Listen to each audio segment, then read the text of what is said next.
Hi, this is Benoy, your host of the Solar Maverick podcast. I would like to thank Radiant REIT for sponsoring this episode. Radiant REIT is the first ever investment trust to bring mortgage REITs to the solar energy market, and you'll learn more about Radiant REIT during this episode. Thank you.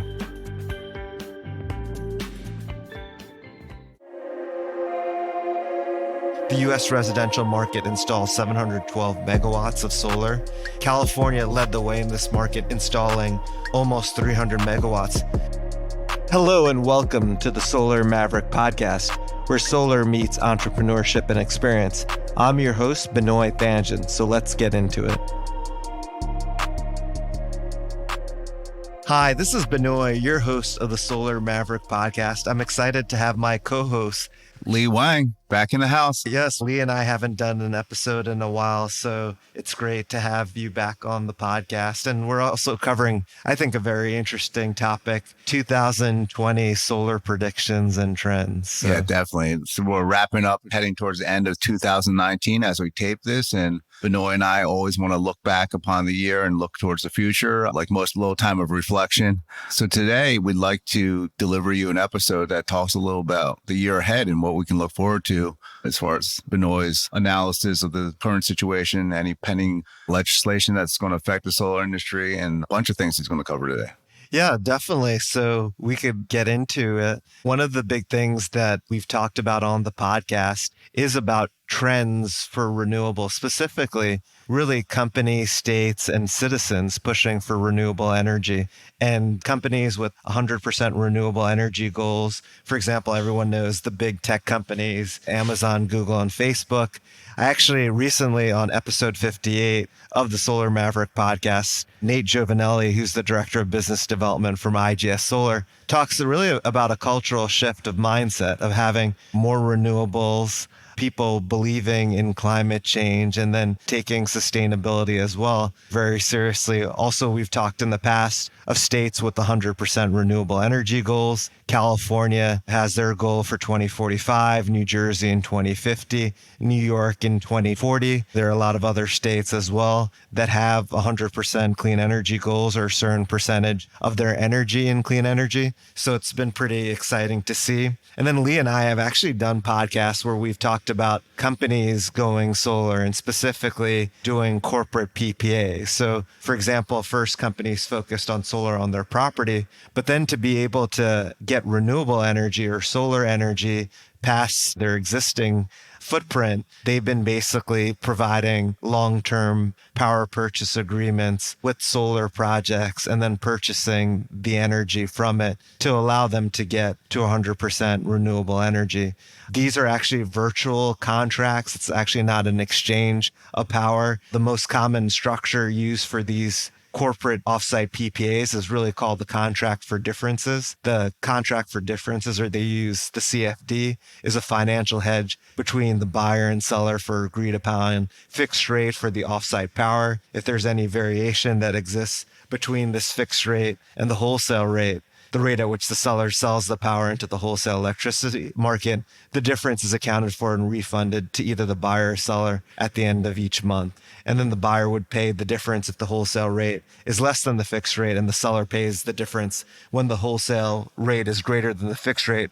But there are risks that are related that companies need to consider before, during. Right. What are some of those risks, Benoy? Some of the risks is basis risk, where you either reconcile at the node or the hub. Usually people are negotiating at the hub because there's more of a market there, so you have more market pricing. The challenging thing is, though, that you're farther from the power, so there could be transmission and distribution costs that are added that make it higher than a risk that you maybe didn't think about it. Maybe there's some new generation that comes online. Basis risk is probably one of the biggest risks related to the project that you have. The challenging thing too is big companies that tend to do these corporate PPA transactions, because they have an established energy team. These contracts are extremely complicated to structure. So what we see is it's really very big companies that are taking advantage of the corporate PPA. But we think that there'll be an opportunity, hopefully for mid-size and smaller commercial industrial, to potentially get into these offsite corporate PPAs, if not potentially working with a third-party energy supplier or buying energy through a green tariff program that the utility has, or potentially a community solar project. So there's more programs available for these smaller. For the smaller and mid, we think in the future, obviously there are some programs today, but we think in the future there is going to be more of a market for the smaller commercial industrial company to take advantage of renewable energy, and so that they could also have 100% clean energy goals. Speaking of 100%, I'd like to go back to the top of the hour where we talked about states, individual and 100% renewable energy goals. You listed California, New Jersey, New York. Are there any other states that might be setting this kind of a deadline for their 100%? So there are other states. I think there are about 13 states that have 100% renewable energy goals. Like we spoke about Hawaii in the past that has other goals for that. I'm trying to think my head. These are some of the most prominent states that you're mentioning. Yeah. The most prominent obviously is California. It's the biggest state with the quickest goal to get to 100% renewables. So 100% renewable, how is that graded and how do they measure that, trying to meet that goal? So it depends actually on the state, because they could it's how they define renewable resources and clean energy. So it really kind of depends on how they'll look at that. Each individual state sets their own criteria. They set their own criteria on how they look at clean energy and renewable energy. Right. How does the New Jersey, New York impact your business, these goals? Sounds like it's going to help set the pace for more projects. Yeah, definitely. I mean, obviously they have goals, and obviously they're trying to as well incentivize renewable energy development. New York has if you're not familiar with VEDR, it's the value of distributed energy resources. And it's the way of compensating for distributed renewable energy. And that's really one of the big incentives that they have, other than like the megawatt block incentives.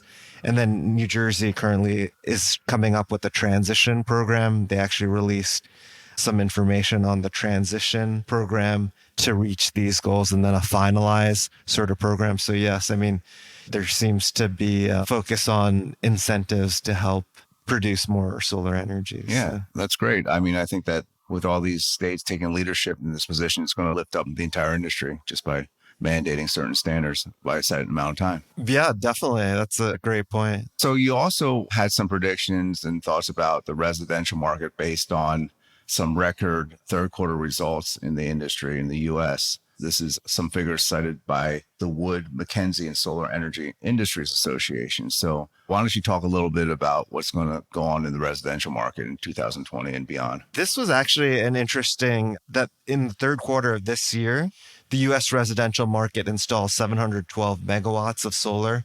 California led the way in this market, installing almost 300 megawatts. And what's interesting about this is that's a large chunk of that. That's a large chunk. And it was interesting because the Northeast for residential solar, it wasn't as a big factor as it was in normal years. And the reason why I'm actually bringing this up is because we also believe that climate change is also increasing solar and battery deployment. So one of the things that Wood Mackenzie was saying was that in California, obviously there were the utility power shutoffs that left millions without power for certain periods in 2019. There were also the wildfires that were happening. Electrical transmission lines belonging to PG&E caused some of these fires and basically these shutdowns. And so what they're finding is that customers actually want some sort of resiliency. And they're actually looking at basically installers are reporting demand increases of 3 to 5-fold in the second half of this year for storage. That's allowing more solar and storage to come online in California. But then it's also happening in other states as well because of storms across the world, that people are not just, your companies, but residential customers are making resiliency as one of the top of the mind. What they're kind of looking at when they are looking to deploy solar and batteries is some sort of resiliency component to it. So we think that this potentially could be a trend. Next year, California actually has great incentives for battery storage. And we think as lithium ion battery costs continue to go down, that you're going to see more of an incorporation of storage with solar And we think solar and storage, there's a lot of incentives in the pipeline to develop solar and storage, both standalone and then together with all the different uses of storage. So frequency regulation, battery backup. Yeah. Do you think there will be any types of emerging storage types in the future? Do you see anything beyond what's currently on the market? Yeah, so I mean, lithium ion obviously is the accepted and most financeable. We're seeing the biggest cost declines. And I think there are other technologies out there that I'm not really aware of that potentially in the future could definitely. But lithium ion continues to proliferate and be optimized, and it continues to be a strong way. Yeah, just because of the economies of scale, people getting more comfortable constructing it and being able to lower the cost. And that being a focus, we're seeing it continuing. The same drops that we saw in solar, we're seeing as well. Right. And then you also wanted to talk a little bit about community solar, right? That's something that your company, Reneu Energy, has been heavily involved with, the Nitro project. And tell us about what you're seeing as far as companies getting credits and community solar. Yeah, definitely. So another trend we think is the increase in community solar. Basically, if you're not familiar with community solar, it refers to local solar facilities shared by multiple community subscribers who receive credits on their electricity bill for their share of the power produced. So what basically, there's a lot of people today who don't have access to solar, meaning homeowners who have shading issues, renters, businesses, and they're able to then actually buy the solar power from a solar project in the utility service territory. Also, this gives access to solar to low moderate income, LMI, which has been why a lot of government entities there's this perception that solar is only for the wealthy, right. But this community solar basically gives access to solar to everyone. And so we're seeing states prioritizing having a low moderate income component to it, specifically like in the Northeast and Mid-Atlantic. Basically, New Jersey has like a pilot that they have for 75 megawatts per year for 3 years per year, which comes to 225 megawatts. And they've actually, for the first year, the 75 megawatts, which ended in September this year,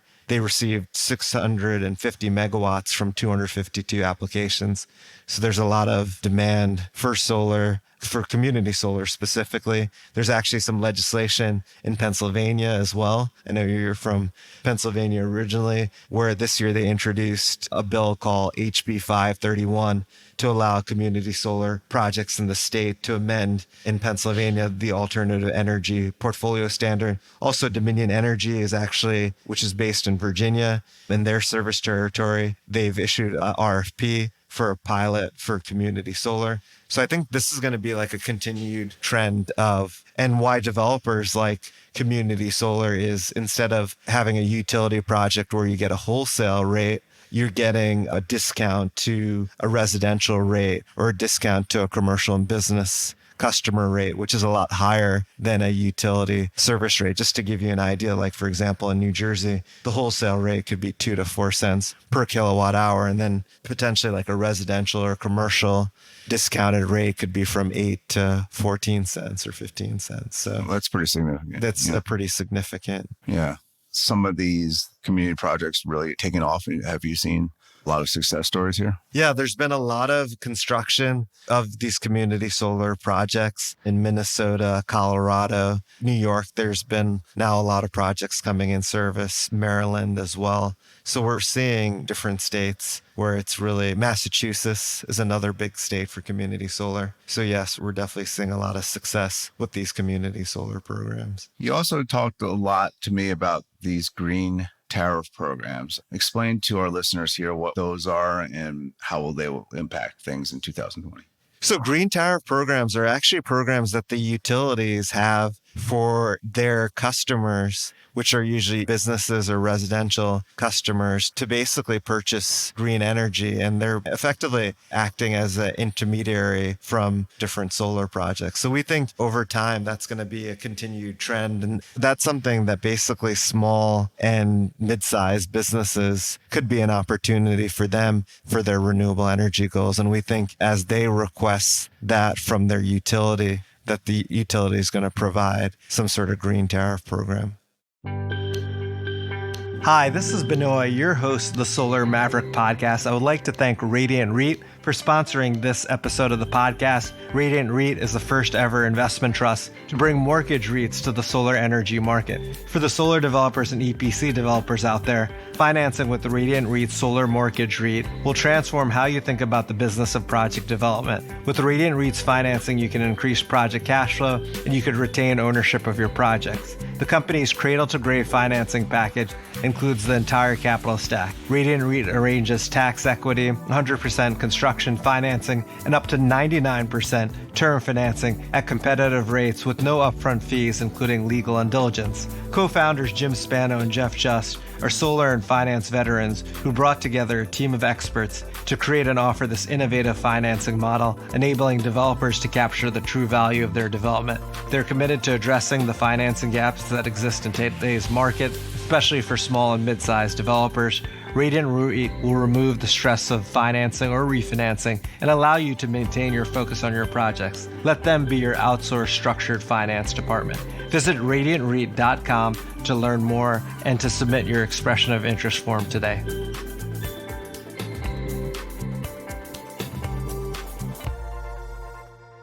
All right, great. Another topic I hear you mention in our overview here is bifacial solar modules, right? So tell us a little bit about what those are. If you don't know what bifacial solar modules are, basically it's power that can be produced from both sides of the bifacial module, increasing the total energy generation. And they're often more durable because both sides are UV resistant. It was interesting. The reason why I brought up bifacial solar modules is they were initially exempt from the tariff, basically the tariff that the US put on foreign solar modules. But then actually in October, the Trump administration actually put tariffs on bifacial panels. And then actually a court order came that withdrew the tariff because there was only 19 days notice to the public without an opportunity for the affected or interested parties to comment. So now there's actually not a tariff on bifacial panels. And the reason why that we're bringing up this is because what we're seeing is that the solar costs are continuing to get less costly. The efficiencies of solar panels are increasing. The square footage too, or the size of the panels are getting smaller for more power density. Also balance of system costs are becoming lower cost of financing. And then this is essentially like a new technology that it was interesting to kind of see what was happening with with it not having a tariff, then it having the tariff, and then it not having the tariff. It's pretty interesting to kind of see how that's impacted the market because people started designing their projects to have bifacial panels because the tariff was not involved. And then when the tariff wasn't, there was a lot of re-engineering. And then now there isn't the tariff anymore. So it's interesting if you're not familiar with the tariffs, just to give like a high level overview. Basically on January 22nd, 2018, the Trump administration levied a 30% tariff on solar imports to the United States. This tariff covers both imported solar cells and solar modules known as solar panels. Then basically the tariff will last for 4 years and fall by 5%, dropping to 15% tariff in 2021. And then basically eventually getting to zero. And it's interesting because SEIA, which is the national lobbying group in solar, talks about how it's called the Section 201 tariffs on the solar industry. It led to 16,000 fewer jobs from 2017 to 2021. They estimate that 10.5 gigawatts of lost solar deployment, enough to power 1.8 million homes and avoid 26 metric tons of carbon dioxide emissions. 19 billion was lost in investment. So it's interesting because obviously it had an adverse impact on the industry. Anything where you're increasing the price to do business is going to impact it. That doesn't include like the tariffs on inverters or raw materials. So it's interesting, but the industry finds ways of adapting. As we talked about, like solar panel costs continue to go down and the tariff is based on a percentage. So the impact was less than we expected. And then basically the industry has found creative ways from the supply chain and other ways of getting around sourcing from other parts of the supply chain to keep projects moving. And then as solar becomes more sophisticated, as we talked about the efficiencies and financing and system costs, that it was able to offset some of the tariff impact. Because one of the biggest risks related to the industry is like the investment tax credit. Yep. Let's talk a little bit about the 2020 risks here that you're looking forward to. And you mentioned this tax credit. Yeah, so basically the ITC is a federal tax incentive that gives solar owners a 30% return on the project's total tax liability in any of the market segments. And it's scheduled to sunset, basically dropping from 26% tax credit in 2021 to 22% in 2022. And then it decreases to 10% in 2022 for utility and commercial solar projects, then expires to zero for residential. There's been a lot of support within the legislature of the US Congress to keep the 30% incentive. So there was initially some legislation that was introduced in July of 2019 for both houses of Congress to introduce legislation to extend the solar ITC for 5 years at its full 30% value. Also in November of 2019, the House and Ways Committee released a comprehensive clean energy tax package that includes a 5-year extension of the 30% tax credit and new incentives for energy storage. I know that people are hoping within the solar industry that it actually gets passed in a bigger tax bill. Right. This 30% solar investment tax credit was actually introduced by a Democrat in California in the House of Representatives. So as you could see, it's really the Democratic Party that's really, taken to implementing renewable energy legislation, but it's dependent on everyone, really, both the Republicans and Democrats, for it to hopefully get passed. And it's a big risk related to developing projects, because even at 26% versus 30%, that 4% is a big deal. And there are certain projects that won't get constructed because of the step down. And then there was actually as well, if you purchase 5% of the EPC cost, you could safe harbor, you could qualify for 30% next year. So what a lot of people are doing is basically safe harboring 5% of the panels. So you'll see a lot of construction of projects that still qualify for the 30% ITC next year. So this is a big concern. So definitely reach out to people in your state senate or your House of Representative and get the word out, because this is really going to impact the economics related to the solar industry. Yeah, it's going to be a huge impact, it seems like, based on these numbers. So yeah, that's great. Benoy, so that takes us through most of your industry predictions and assessment for 2020. Any sort of top view advice for people heading into the new year? You want to talk about some of your interests in your business and where you're looking to achieve in 2020, and then we can segue into some of your personal shifts. Yeah, definitely. So we're focused on developing commercial, industrial, and utility scale projects. We do have a focus towards community solar, incorporating low, moderate income housing. So yeah, we're reaching out to commercial, industrial building owners, landowners. Also, another important part of it, as we spoke about, is having like the corporate PPA. So we're talking with companies related to corporate PPAs. We're also involved in SRECs as well. And then developers actually reach out to us as well to help with sourcing financing for projects. So I think we're going to continue to do what we have been successful with. And we've also do research as well on different solar markets. So if anyone's interested in learning more about it. So that's info@reneuenergy.com. Yeah, the email's at RENEU energy.com. Yeah.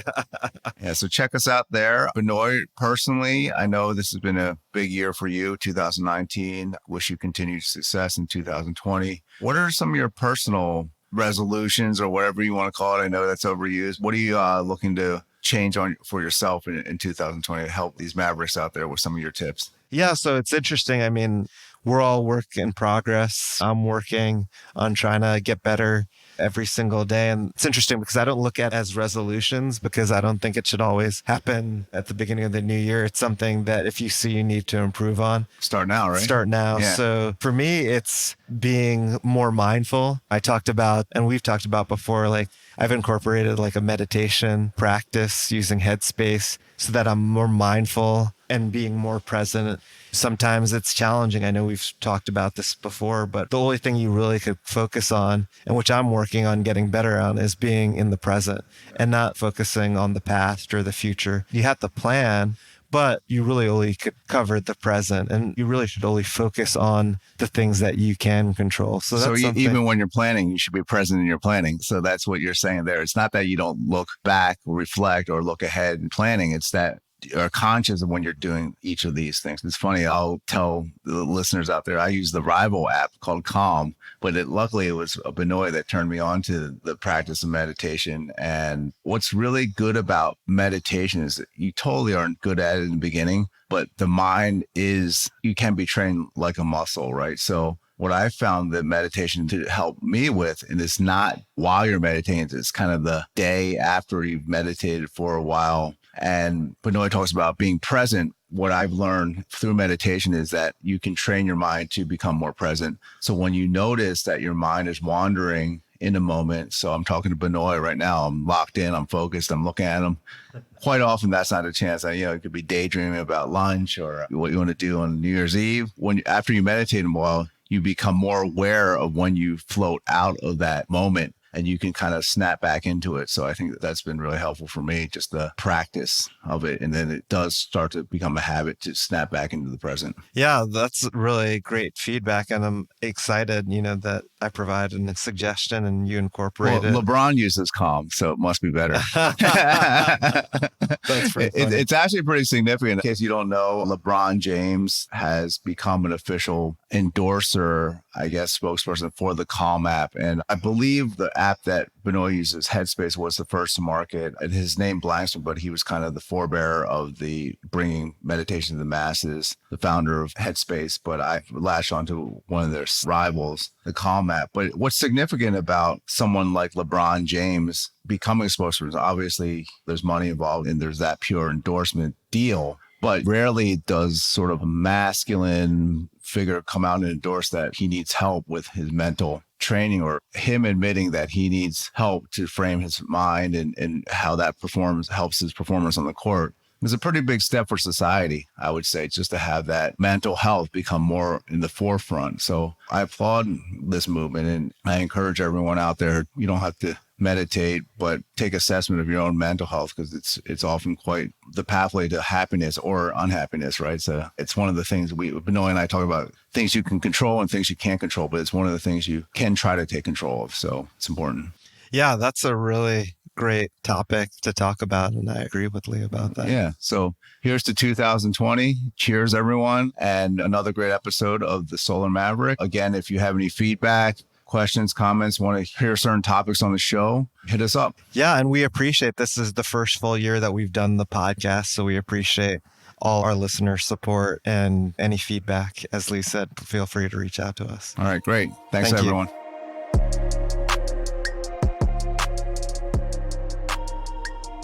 Thanks for listening to the Solar Maverick podcast. The Solar Maverick podcast is brought to you by Reneu Energy.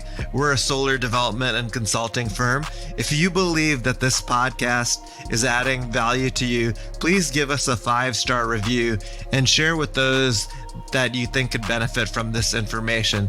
Please email all questions, suggestions, and feedback to info@reneuenergy.com.